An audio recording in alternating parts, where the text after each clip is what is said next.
education is power. We know this in every area. But with moms especially, we're like, you have an instinct, you're gonna be good. And then we brainwashed ourselves to think that's actually useful. It is so misogynistic and so limiting. He comes again. See how he's smiling. I don't want people walking around saying, I want to be like Bobbi. You want to be like yourself. Be your best, and everything you got is right there. See how he's trying. So nice to meet you. You too, thanks for having me. Yeah. If someone's never heard of you, how would you, short elevator speech, who you are? I'm a clinical psychologist, I'm a mom of 3, and I'm very interested in disrupting the way we think about raising kids and how we think about re-raising ourselves in the process. They call you the millennial parent whisperer. What does that mean? I think there's something about our approach to parenting because it's not really about parenting, it's about the parent feeling like they have what they need to grow. So I think that the phrase kind of refers to how millennials are kind of looking for that. Well, you call yourself a perfectionist. I think I've read that in every article. What does that mean?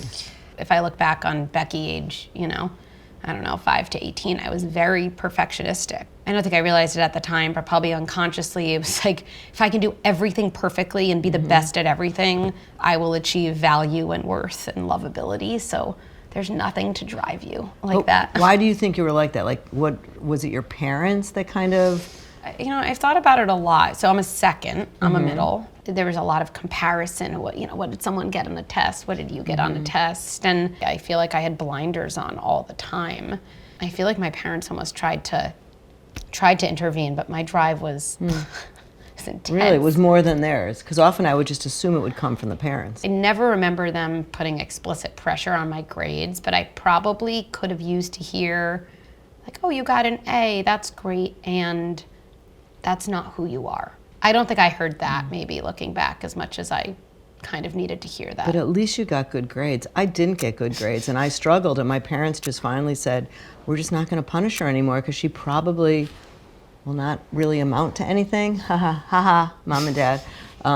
They gave up on you? I think they did. I think they said she'll probably be a mother or a teacher. I am both of those things, so they are right. I don't know how I never suffered from eating disorders as a kid, because I grew up in a similar town, and my sister had her challenges. And I know you've talked openly about you had your struggles. Yeah, my kind of bout with anorexia was my senior year, and I think of high school, and there were so many things going on for me. Number one, I was months away from separating from my parents. I was very close with them, to some degree. It was like, what's my story? What's their story? Is there even a boundary between my internal life and what they know about me? It was very, very close. And so many teenagers, they separate. That's like your job as a teen. And they do it mostly through anger because it's the easiest way. I hate you and I don't want to be anything like you. And then over time, they're like, wait, I'll take some things. And you moderate. I think there were a lot of emotions that were actually very much allowed and welcomed and talked about in my house, but anger was definitely, your family has done so much for you. What do you have to be angry about? Right. And then if I think about that, the perfectionism, the striving, the anger that was somewhere in there, am I even allowed to separate? I think the way it all peaked was in anorexia, because I was never actually bigger than I am now. This was always my baseline. So I think for anorexia, it's never really about weight. It's about kind of the story that needs to be told. And either control, or I actually think it has a lot to do with anger and desire. But it manifested through you not eating? I didn't eat, and I think people talk about it often as control. It's not that I think that's untrue, but I really do think anorexia has a lot to do with the denial of desire.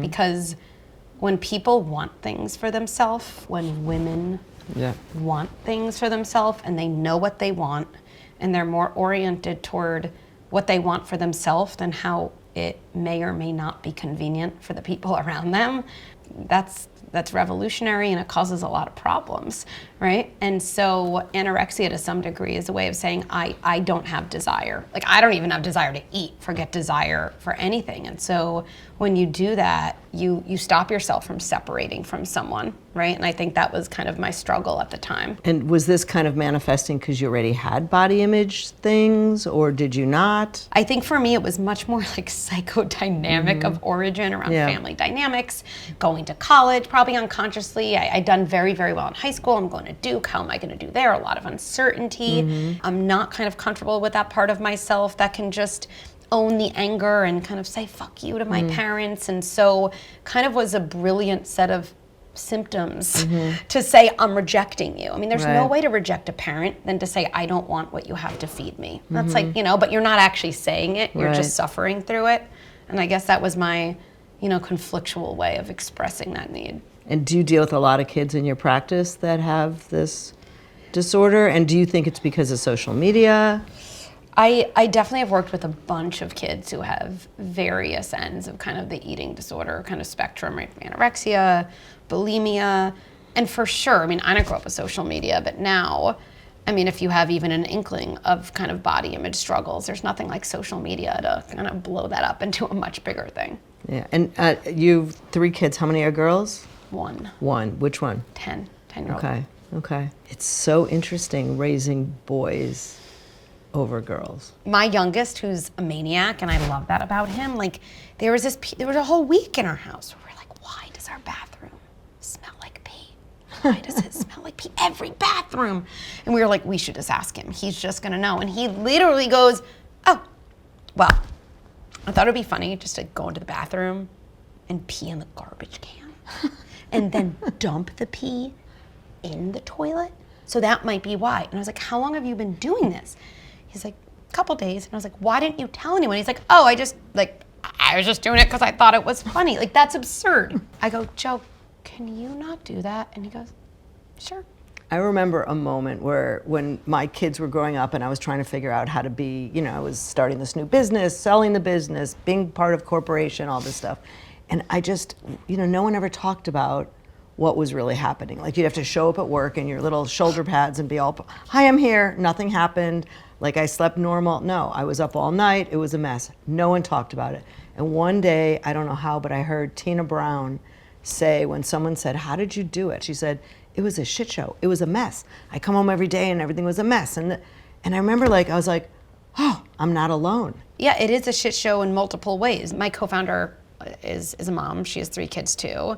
And we talk about it all the time. It's just, there's not enough time in the day. I always, do you know that burner theory? That you have all these burners of your life, and that to me the best it gets is you notice at any given point, what burner has been low the last month.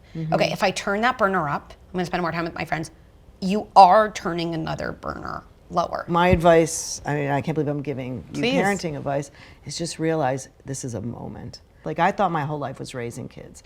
And then it's gone, and you have to reinvent yourself. Yeah, I think there's that real multiplicity where it's this is a stage. There will be a moment you miss it, right? Both things. I say 2 things are true. No, for sure. So this series is called I Am Me, and it's based on my philosophy that, after all the years of trying to be who I think I should be, realizing that it doesn't work, and, it's sponsored by JPMorgan, which you don't think of beauty and confidence with money. But a lot of us, have our own businesses, we're entrepreneurs. How do you deal with the financial part of your life and your business? Great question. I haven't been asked about that. Because you're a woman. Because I'm a woman. Right. And I have a lot to say about it. Yeah. And I get approached by people who kind of look at me like, oh, so cute. There's nothing that drove me more crazy than people telling me how cute I was. It's so cute what you're doing. That's so nice.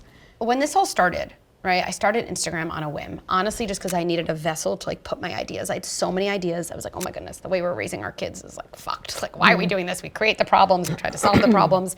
What if we just reverse engineered everything we knew helped adults, but gave it to parents early? And so this just led to this, I don't even know, watershed moment. So I started doing these live workshops. And then all the people in the live workshops were like, we need each other. They were finding their people. In the Zoom chat. We said, what if we had all of these workshops and shorter videos and these coaches we've trained and the community that's already gathering around this movement and put them together? And so then we decided we wanted to make it into an app to solve what I really think is the most important problem in the world, parents and children's mental health. And money is the thing that allows you to keep doing that. All right, so I have a couple questions. First of all, what do you see when you look in the mirror?